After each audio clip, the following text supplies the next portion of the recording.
अस्सलाम वालेकुम। आज मैं आपको मक्खनी मगज़ बनाना सिखाऊंगी जो बहुत टेस्टी होता है और आपको बहुत अच्छा लगेगा। और बहुत दूसरे जो हम बनाते हैं घर में मगज़ सिंपल तरीके से, ये उससे डिफरेंट होगा।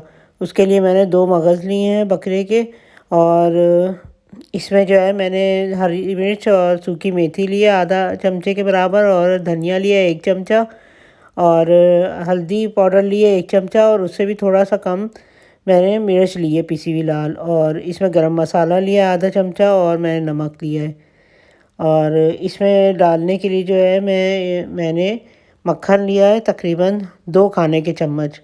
और ये लहसुन अदरक का पेस्ट है 1, और 1 छोटी प्याज बारीक कटी हुई, और टमाटर का पेस्ट आधा कप के बराबर लिया है मैंने।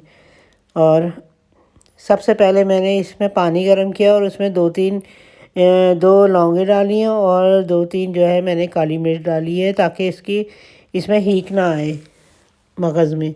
तो मैंने ये डाल के, तो ये पानी डाल के और इसको पकने के लिए रख दिया, और दोनों मगज़ को मैंने इसमें डाल दिया है पानी में।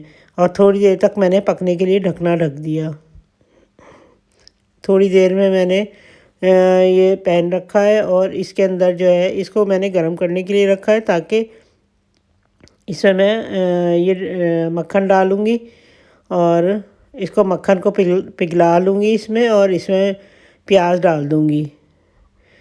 डाल दूँगी ताकि ये कि थोड़ी सी हल्की सी ब्राउन करने के लिए। ये बारीक काटी हुई है प्याज मैंने, बिल्कुल बारीक सी, जैसे अंडे की प्याज होती है ना, इस तरह मैंने बारीक बारीक कट कट के डाली है। छोटी छोटी प्याज है बिल्कुल। और ये इसमें डाल के थोड़ी देर के मैं ब्राउन करूँगी। ये थोड़ी देर तक ब्राउन करूँगी मैं, तब तक ये हल्की लाइट ब्राउन नहीं हो जाती। ये देखिए मक्खन से बहुत टेस्टी बनता है, बहुत मज़े का बनता है। ये देखिए इस तरह इसको थोड़ा सा ब्राउन कर दिया। अब इसमें लहसुन अदरक का पेस्ट डाल दिया मैंने, और इसमें मैंने टमाटर का पेस्ट भी डाल दिया है।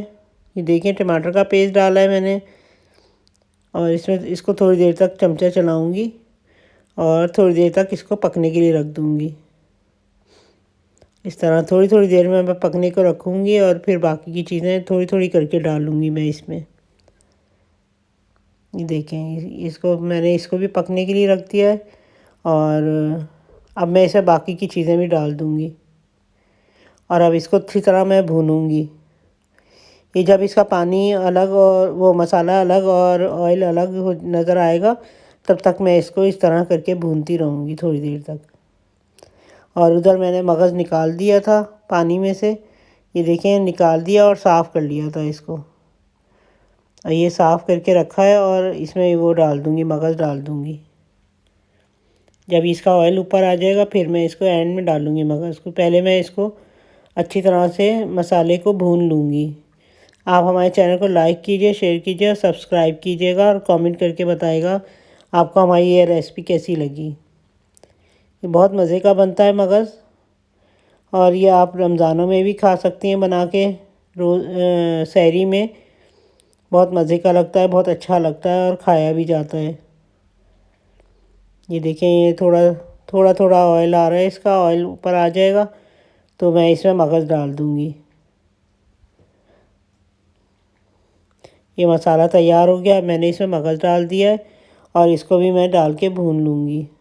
थोड़ा सा भूनूँगी मैं, ज़्यादा नहीं, आहिस्ता आहिस्ता हल्के हल्के हाथों से। ये बिल्कुल तोड़ना नहीं है, मैं थोड़े से 2-3 ऐसे मार के तोड़े हैं इसमें इसको मगज़ को, और 2-3 हिस्से करें, ज़्यादा नहीं किया। ज़्यादा टूटने से वो मिक्स हो जाता है मसाले में, और अलग से पता नहीं चलता। ये देखें ये थोड़ा सा और भूना है इसको मैंने। ये जब तक ऑयल नहीं आ जाता जब तक मैं भूनती रहूँगी। इसमें मैंने हरी मिर्चें भी डाल दी थी, और सूखी मेथी भी डाली है मैंने, और गरम मसाला भी डाल दिया था।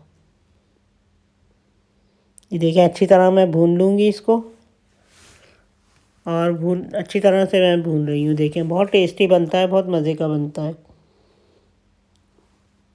ये देखें इसको चपाती के साथ खा सकते हैं, राइस के साथ भी खा सकते हैं इसे, और ज़्यादातर ये चपाती के साथ ही अच्छा लगता है।